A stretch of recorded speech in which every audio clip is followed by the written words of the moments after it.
पाठ्य 6 भगवत गीता के अध्याय से ये सीख देते हुए, whatever has happened is only for the good future. The activities that are happening at present are also for a good cause. The happenings in the future, they are also for a good future. जो हो रहा है वो भी सही है, जो हो चुका है वो भी सही है, और जो भी होने वाला है वो भी सही के लिए ही हो रहा है। कम शब्द में सटीक अर्थ के साथ कि आपका भूतकाल, वर्तमान और भविष्य काल इसी विचारधारा पर स्थित है कि जो होता है अच्छे के लिए होता है। मैं आशा करता हूं कि ये वाक्य आपको समझ आया होगा। ये इस बिंदु पर उजाला डाल रहा है कि आपका कर्म कभी नहीं रुकना चाहिए, भले ही परिणाम कैसा भी हो, सफलता असफलता जो भी, रुकना नहीं है। उसके लिए पछतावा नहीं होना चाहिए। सिर्फ और सिर्फ आपकी ड्यूटी, जो सबसे बुरा आप कर सकते हैं वो ये है कि अपने परिणाम के लिए, अपनी स्थिति के लिए किसी और पर दोषारोपण करना, एक बदले की भावना से। समझिए और इस बात पर गौर करिए कि इस जीवन में जो भी हो रहा है उसके पीछे कोई ना कोई मकसद जरूर है। एक बड़ी शक्ति का हाथ है उसके पीछे, और आपको इंसानी जीवन का महत्व समझाने के लिए। इस संसार में कई जीव जंतु है, कई पशु है, कई मानव है, कई निर्जीव वस्तुएं हैं, लेकिन कोई भी उनकी किस्मत नहीं बदल सकता। जिसके जीवन में जो होना लिखा है वो होके रहेगा। नसीब अपना अपना, अंग्रेजी में इस शब्द को कहा जाता है destiny. If it's meant to be it will be. अगर उसे होना है तो वो होके रहेगा। तो कृपया करके मैं आपसे ये विनती करना चाहूंगा कि अपने सफर पर आपने आज तक जितना भी तय किया है, खुद पर गौरव करें, खुद से प्रसन्न रहे, और छोटी मोटी असफलताओं को और जीवन की इस धुन पर नाचे ऐसा कि आपके चेहरे पर खुशी हो, ना ही नाराजगी और ना दुख। आप खुद समझिए कि जीवन में कभी कभी समय बहुत अच्छा चलता है तो सभी लोग पूछते हैं, लेकिन एक ऐसा वक्त भी आता है जब वक्त बहुत खराब चलता है और अपने भी साथ छोड़कर चले जाते हैं। क्या करें, यही जीवन का चक्का है, चलते रहना है, रुकना नहीं है। कोई मूर्ख ही होगा जो अपने भूतकाल पर अभी भी अटका हुआ है, क्योंकि जिंदगी एक ऐसी कड़ी है कि जिसे आप पीछे जाकर ठीक नहीं कर सकते। जहां और जिस वक्त और जिस परिस्थिति में हो वहीं से ही ठीक करना होता है, और आपका आज ही आपके आने वाले कल को आकार देता है। तो भूतकाल की चिंता छोड़े, भविष्य के बारे में सोच सोच कर भयभीत ना हो, आज पर ध्यान दे, और आपका कल, आज और भविष्य अपने आप सुखी हो जाएगा। उदाहरण देना चाहूंगा सदी के महानायक और इस देश के महान अभिनेता श्री अमिताभ बच्चन का। एक दौर था जब इनके नाम का सिक्का चलता था और केवल इनका नाम ही काफी था किसी पिक्चर पर हाउसफुल का बोर्ड लगने के लिए। 70, 80, 90 का दशक तक ठीक ठाक सब कुछ चला, मगर एक ऐसा वक्त आया जब उन्होंने एक अपनी कंपनी खोली जिसका नाम था ABC, और ये दिवालिया हो गए क्योंकि वो कंपनी डूब गई। तब इनकी हालत बहुत ही नाजुक थी। ऐसी नौबत आ गई कि घर भी गिरवी रखना पड़ा। तब क्या इन्होंने ये सोचा कि मैं तो इतना बड़ा सुपरस्टार रहा हूं, मेरी ये हालत कैसी हो गई? या इन्होंने इस पर गौर किया कि यार अब मैं आगे अपना जीवन कैसे व्यतीत करूंगा? क्या लोग मुझे दोबारा सुपरस्टार मानेंगे या नहीं? उन्होंने ऐसे सारे विचारों को, नेगेटिव विचारों को अपने मन से दूर रखकर एक विनम्र और सादर भाव से अपने मित्र यश जौहर के पास जाकर खुद काम मांगा, ये कहकर कि मुझे काम चाहिए। उन्होंने अपने आज पर ध्यान दिया, उन्होंने अपने आज की इज्जत की, और शाहरुख खान के साथ मोहब्बतें पिक्चर बनाकर उन्होंने अपने आज को संवारा। The rest is history. KBC ने उन्हें अपनी आवाज के तौर पर अपनाया, और आज 20 साल बाद भी 75 साल के ऊपर होने के बावजूद इस सदी के महानायक और हिंदी फिल्म इंडस्ट्री के सबसे बड़े अभिनेता के तौर पर आज भी तामील है और इस्तकबाल है, और इनका सिक्का आज भी बुलंद है। नाम है अमिताभ बच्चन, जिसने अपने आज पर ध्यान दिया, विनम्र और एक सादर भाव से। बने रहिए हमारे साथ परम पूज्य भगवत गीता से 7वीं सीख जानने के लिए, जो कहती है परिवर्तन ही संसार का नियम है। भला क्यों और कैसे, ये जानने के लिए ये 7वां अंश जरूर सुनिएगा।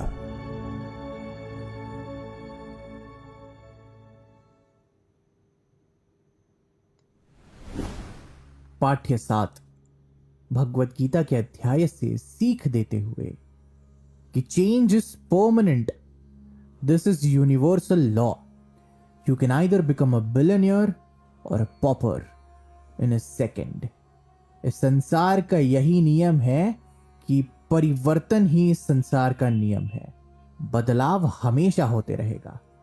आप राजा से रंक, अर्श से फर्श सिर्फ एक क्षण मात्र में आ सकते। ज्यादातर जीवन में लोगों को ऐसा लगता है कि जो चल रहा है आगे भी वैसा ही चलेगा। अगर आज मैं अर्श पर हूं तो हमेशा मैं अर्श पर ही रहूंगा, मुझे कोई छू नहीं सकता। लेकिन नियति माया के खेल से बहुत बड़ी है और बहुत ऊंचा दर्जा रखती है, और ये खेल चंद सेकंड में पूरा का पूरा बदल सकती है। एक उदाहरण लेते हैं कि किसी करोड़पति इंसान ने अपने सारे पैसे किसी स्टॉक मार्केट में लगा लिए और उसी दिन किसी गरीब इंसान ने अपने पास बचे हुए चंद रुपयों से एक लॉटरी की टिकट खरीद ली। पता चला कि दिन के अंत में वो स्टॉक मार्केट में लगाया हुआ सारा पैसा डूब गया और उस गरीब की करोड़ों रुपयों की लॉटरी लग गई। कोई फर्श से अर्श तक चला गया और अर्श से फर्श तक चला गया पलक झपकते। यही है नियति का खेल और यही है संसार का नियम, परिवर्तन। जो आज आपके पास है जरूरी नहीं कि वो कल आप ही के पास होगा। वो किसी और के पास भी हो सकता है या उसके पास भी नहीं। मगर समझने वाली बात यह है, change is the only constant. कल परसों तक एक अरबपति कहलाया जाने वाला विजय माल्या आज एक भागा हुआ चोर कहलाता है। बस यही है जीवन। हमारी धरती माँ भी सूरज के इर्द गिर्द चक्कर काटती है, एक सेकंड के लिए भी कहीं नहीं ठहरती, हमेशा घूमती रहती है, हमेशा अपना स्थान बदलती रहती है। तो जब इतने बड़े भूमंडल में इतनी बड़ी पृथ्वी जब हर सेकंड हर क्षण बदलाव से गुजर रही है तो हम कौन है भला? जिस तरह पतझड़ के बाद सावन आता है, तपती हुई गर्मी के बाद भीनी भीनी खुशबू के साथ वर्षा आती है, उसी तरह जीवन में भी ये बदलाव का चक्का हमेशा अपना असर दिखाता रहता है। इसलिए कभी भी किसी चीज पर घमंड नहीं करना चाहिए। और घमंड एक ऐसा बचकानापन है जो आपके भरोसे की नींव को हिलाकर रख सकता है अगर आपने बदलाव को अपनाना नहीं सीखा। और जब आप बदलाव को जिस तरीके से वो है उस तरीके से अपनाने लगते हैं, उस वक्त और उस क्षण से आप एक ऐसे इंसान बन जाते हैं जो जीवन की किसी भी प्रकार की परिस्थिति, तकलीफ को किसी भी तरीके से झेलने के काबिल बन जाते हैं। एक फौलाद रूपी दिमाग स्वरूप। ये आपको और आपके मन को शांत रखता है और सही फैसले लेने में आपकी मदद करता है।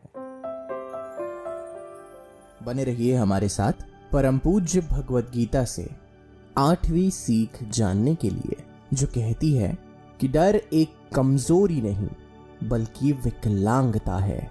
भला क्यों और कैसे, ये जानने के लिए इस 8वीं सीख को जरूर सुनिएगा।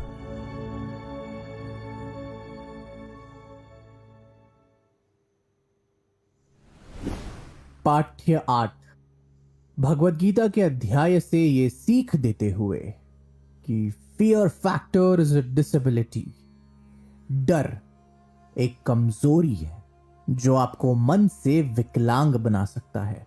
आप भले ही जीवन में कुछ भी पा ले, लेकिन अगर आपके मन में डर है तो सफलता का मूल्य नील मात्र भी नहीं, शून्य है।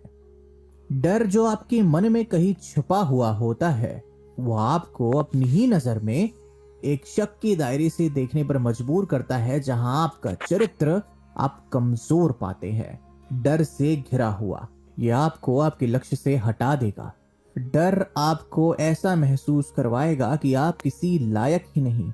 यह आपके गंतव्य को आपसे छीन लेगा।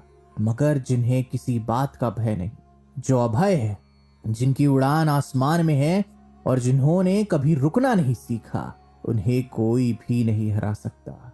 भविष्य का डर और आत्मसम्मान खो जाने का डर, यही दो रोढ़े हैं जो आपको अपने जीवन के लक्ष्य से कभी मिलने नहीं देंगे। आखिरकार गब्बर भाई साहब भी कह गए कि जो डर गया समझो मर गया। हंसने हंसाने की बात और है, लेकिन अगर उदाहरण के तौर पर देखा जाए, कंपनी क्वार्टर मास्टर हवलदार अब्दुल हमीद, एक ऐसा सिपाही जिन्हें इनकी शहादत उपरांत, बलिदान उपरांत भारतीय सेना के सबसे बड़े गौरव से नवाजा गया। इसका नाम है परमवीर चक्र। तारीख थी 10 सितंबर और 1965 की लड़ाई में पाकिस्तानी सेना ने धावा कह दिया हिंदुस्तानी बॉर्डर में घुसकर अपनी पैटर्न पैंजर टैंक्स के द्वारा। इंडियन ट्रूप्स, भारतीय सेना की कुछ टुकड़ियां इतनी भयानक दहशतगर्दी मचाकर आती हुई टैंकों को देखकर भयभीत हो गए और पीछे की तरफ हटने लगे। ये देखकर आरसीएल गन के कमांडर हवलदार अब्दुल हमीद अपनी जान की परवाह ना करते हुए भय मुक्त अपनी जीप पर इस गन को बांधे हुए दुश्मन टैंक को तबाह करने की ओर बढ़ चले। और होता क्या है, इन्होंने सबसे पहले आती हुई लीडिंग टैंक को अपना निशाना बनाकर ब्लास्ट करते हुए धुआं धुआं कर दिया। इतने में दूसरी टैंक की नजर इन पर गई और जैसे ही उन्होंने उसे भी अपना टारगेट बनाया, सामने से जवाब फायरिंग में इनकी तरफ एक बहुत एक्सप्लोसिव शेल आ गिरा और ये वीरगति को प्राप्त हुए, मगर उन्होंने उस टैंक को भी तहस नहस कर दिया। इनके इस पराक्रम, इस साहस को देखकर इनकी बाकी टुकड़ियों, इनके बाकी साथियों को भी हिम्मत आई, इनके मन से भय निकला और इन्होंने धावा बोला पाकिस्तानी टैंकों पर और पाकिस्तान को मुंह की खानी पड़ी हर बार की तरह। ये अब्दुल हमीद एक इंसान की अकेली की हिम्मत थी, एक अकेले की ताकत थी जो इतने अभय हुए, जिन्होंने अपने मन में कण मात्र भी भय को जगह ना दी और वीर गति को प्राप्त होकर परमवीर चक्र का गौरव प्राप्त किया। भय आपके मन को विकलांग बनाता है, इससे बचिए और आगे बढ़िए। बने रहिए हमारे साथ परम पूज्य भगवत गीता से 9वीं सीख जानने के लिए, जो कहती है कि खाली हाथ आए थे खाली हाथ जाएंगे, भला क्यों और कैसे। ये जानने के लिए इस 9वें अंश को जरूर सुनिएगा।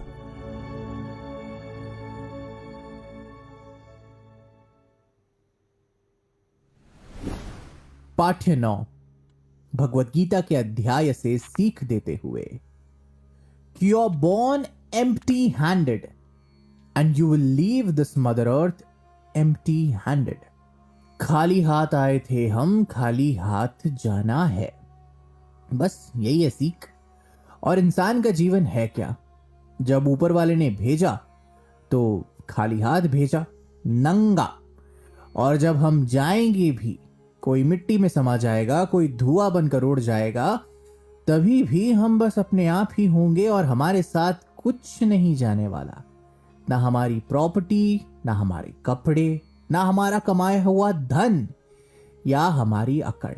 जैसे आए थे बस वैसे ही मिल जाएंगे प्रकृति की गोद में। और मेरे हिसाब से इसका तो उदाहरण देना भी ठीक नहीं बनता है, क्योंकि ये बहुत सामान्य सी बात है। ये रोजमर्रा की जिंदगी का आईना है और हमें हमेशा अपने मन में इस बात को ठान कर रख लेना चाहिए कि जो भी है ऊपर वाले की दया से है और हमारे कर्म से है, और जब नहीं भी होगा तो भी ऊपर वाले का ही आशीर्वाद समझकर परिस्थिति का सामना करते हुए कर्म करते रहना है।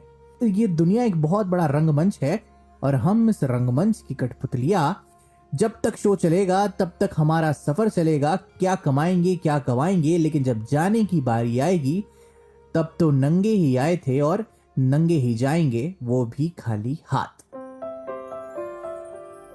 बने रहिए हमारे साथ परम पूज्य भगवत गीता से 10वीं सीख जानने के लिए, जो कहती है कि हवस, गुस्सा और लालच सबसे बड़े दुश्मन है, भला क्यों और कैसे। ये जानने के लिए 10वीं सीख को जरूर सुनिएगा।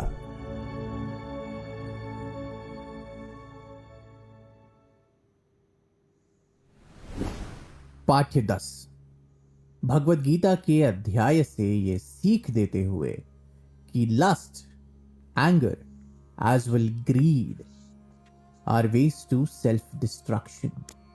हवस, गुस्सा और लालच आपको तबाह करके रख देगा। अपने इंद्रियों पर कोई काबू ना होना और अपने मन को हवस की गंदी नाली में गिरता हुआ पाना आपको कुछ इस रूप में बदल देगा जिससे आपको खुद घिन आने लगेगी। गुस्सा आपके रिश्तों को तोड़ देगा और लालच कभी भी आपके मन को शांत नहीं रहने देगा। इससे शरीर में भी बहुत तकलीफें होती है, बहुत बीमारियों का प्रदापण होता है। कृपया इन 3 परम अवगुणों से बच कर रहे, क्योंकि आज तक इंसानियत की तबाही का कारण ये 3 अवगुण ही रहे हैं।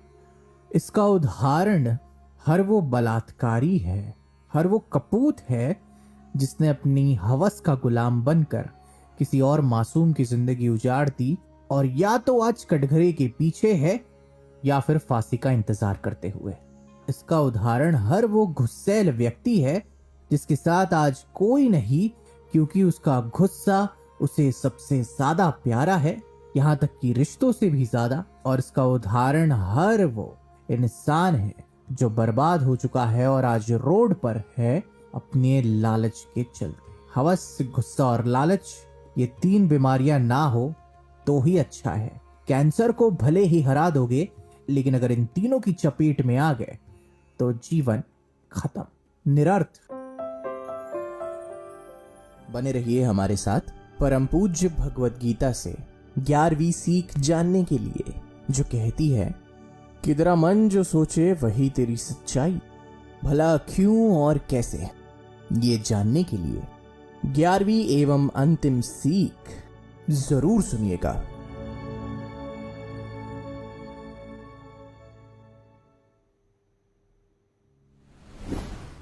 पाठ्य 11वां, भगवत गीता के अध्याय से सीख देते हुए कि a man makes his life based on his own beliefs. तेरा मन जो सोचे वही तेरी सच्चाई। किसी मनुष्य के विचार ही उसके जीवन को आकार देते हैं। अगर आपके विचार खुश होंगे और एक ऊर्जा से भरे हुए होंगे तो भले ही जीवन में कितनी ही बड़ी मुसीबत क्यों ना आन पड़े, आप उसका सामना एक सिकंदर की तरह करेंगे और मुस्कुराहट के साथ उसे एक अलविदा भी कह देंगे। और भले ही आपका जीवन कितना ही संपूर्ण, संपन्न और भव्य क्यों ना हो, मगर आपका मन ऐसे विचारों से भरा हुआ है जो आपको नीचे खींचता है, जो आपको नेगेटिविटी की तरफ ढकेलता है, तो भले ही आप ताजमहल में बैठकर चांदी के चम्मच से ही क्यों ना खाना खा रहे हो, मगर आप मन से उदास और निराश ही नजर आएंगे। भले ही किस्मत आपके दरवाजे पे दस्तक दे रही हो, आसमान की ऊंचाई आपके कदम चूम रही हो, और अगर आपके दिमाग में रिवेंज हो, बदले की भावना हो, तो उस खुशी के माहौल में भी गम का आगमन बेझिझक हो जाएगा। तो बात बड़ी सिंपल सी है कि आपका मन, आपके विचार ही आपके जीवन को आकार देते हैं। जैसा आप सोचेंगे वैसा ही आपका जीवन होगा। तो अच्छा सोचिए, अपने मन को सकारात्मकता से भर दीजिए और नकारात्मकता के लिए सीधा no entry board. Shahrukh Khan, साल था 1990, खड़े थे मरीन लाइंस पर समुद्र को देखते हुए। ना सोने का ठिकाना, ना जेब में पैसे, क्या किया जाए। खड़े होकर बस ये कह दिया कि एक दिन मैं शहर पर राज करूंगा। ये उनका विश्वास था, ये उनका अपने आप से एक वादा था और ये उनका सपना था जिसके लिए उन्होंने हर दिन कड़ी मेहनत की और अपने विचारों को कभी भी कमजोर नहीं पड़ने दिया। और आज we all know him as king Khan. जो आप सोचेंगे वही आप अट्रैक्ट करेंगे और जो आप अट्रैक्ट करेंगे वही आपके एक्शंस बनेंगे और जो आपका कर्म होगा वही आपके जीवन का सत्य होगा। और यही सीख देती है भगवत गीता। एक ऐसी किताब, एक ऐसा ग्रंथ, कुछ ऐसे पन्नों से भरा हुआ जिसमें इस दुनिया के हर प्रश्न का सटीक, सरल और एक ऐसा उत्तर जो आपको हर पल शांति के भाव से मिलाएगा। समझा और जाना आपने भगवत गीता के दिए गए इन 11 लेसन, इन 11 पाठ को।